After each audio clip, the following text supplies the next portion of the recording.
Hi guys, this is Tabiasobi, and today I'm sharing one of my current endgame sets for Monster Hunter World Iceborne due to popular request. Yes, I've noticed several comments in my videos that were pretty much asking me what set I was using for that particular hunt. There was one mixed set in particular that seemed to garner the most interest, including in my Shara Ishvalda Made Cheesy video, where I showed 3 ways to easily beat the main boss of the Iceborne campaign, as well as how to get guaranteed tender plates during each hunt. Yeah, feel free to check that out if you haven't seen it yet. Anyway, for that video, I think I used like 4 or so different armor sets, so I wasn't sure what set people were asking about at first.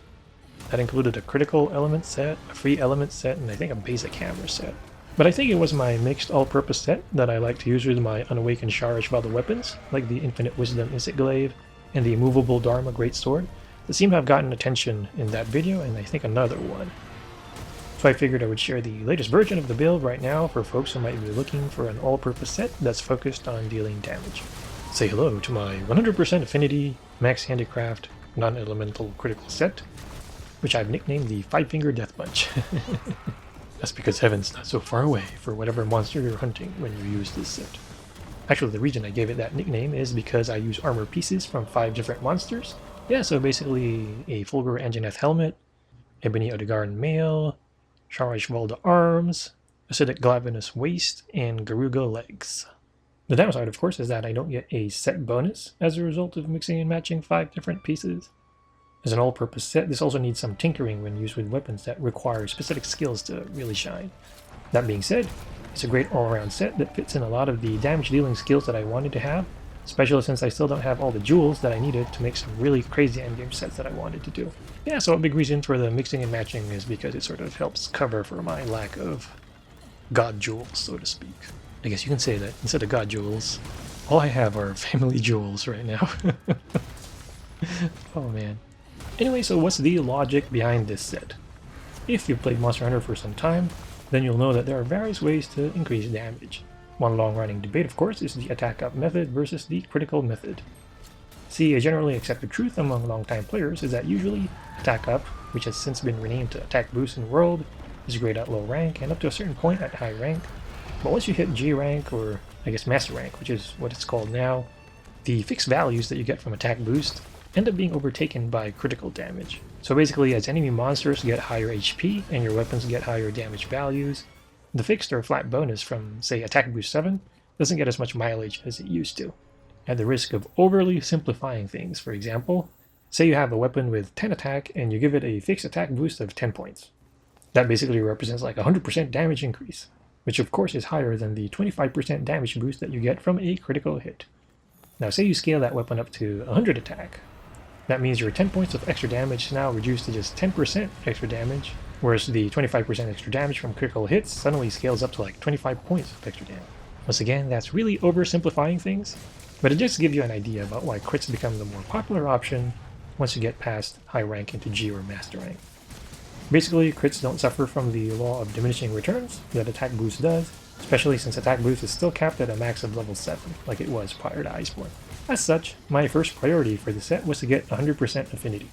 That meant getting critical I7, which gets me to 40%.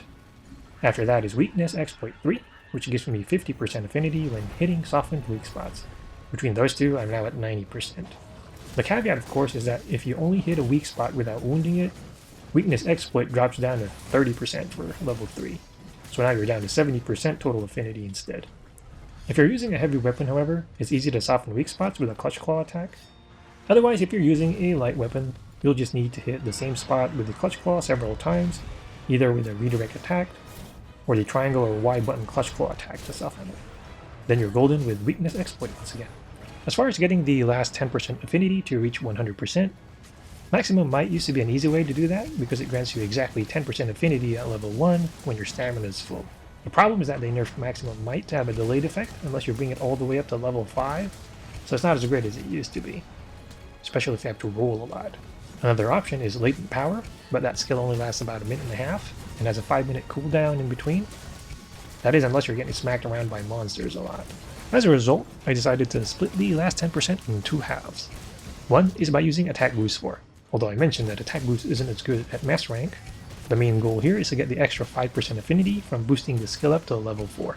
After that, Any extra damage you get from the plus 12 true raw attack, which is different from the displayed raw for each weapon by the way, it's pretty much just gravy. For the remaining 5% affinity, I decided to go with Agitator. So the skill pretty much grants you an extra 5% affinity when the monster is mad or enraged. It's not always on, but it's pretty easy to get monsters enraged in Iceborne, so I find this to be the more practical skill than latent power.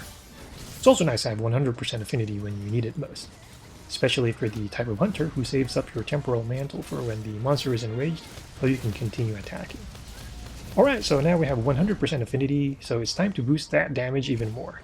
The next step is the skill known as Critical Boost, which adds 5 percentage points of extra damage to your crits with each level. Note that I said percentage points, not percent. So that means that instead of your crits doing 25% extra damage, it will now do 30% extra damage with Crit Boost level 1, 35% with level 2, and a whopping 40% extra damage when maxed out at level 3.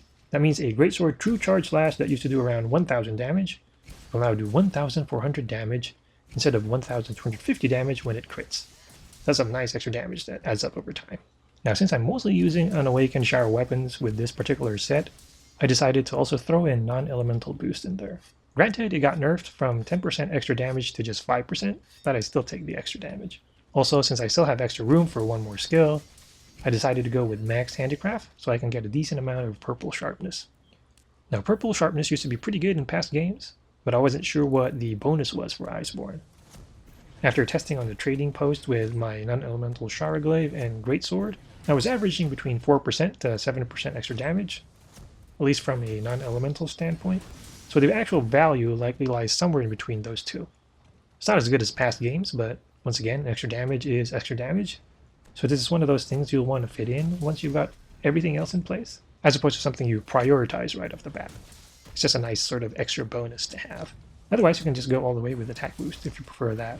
Also, in the case of this set, I haven't had much time to grind in the grinding lands, since I have a crazy backlog of games to review for my media outlet, so I still don't have all the mats needed to upgrade my Handicraft level 3 charm. This means I'm pretty much wasting an extra slot in my armor to max out Handicraft, so there's certainly more potential to add other skills to this set once you have all the jewels and charms that you need. On that note, here is the makeup of this all-purpose set.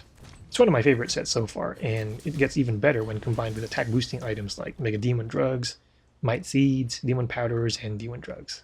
Yeah, just roid up and watch the damage go up.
Now one of the things that I actually like about this set is that it looks nice, at least for the female version.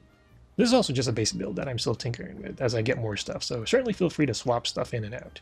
I'm a big fan of the Garuga beta legs, for example, since it comes with 2 points of critical eye plus a ton of slots. Depending on your weapon and what jewels you have, you can also swap out, say, the Death Garen Male Beta Plus with something like the Damascus Male Beta Plus to get an extra slot plus 2 points of focus. Basically, I just have this as an all-purpose, non-elemental set right now, that I can easily swap into with a bunch of weapons, or use in multi-monster hunts without having to swap pieces all the time. Plus it takes advantage of the high raw seen in the Shara weapons that I use. I mean, I know Elemental is more viable now, and I actually have some Elemental sets as well, so this is just one set in my growing arsenal that I continue to play with. As always, if you have any thoughts or questions, please feel free to leave them in the comment section. Once again, this is Tabi Asobi, and thank you for watching.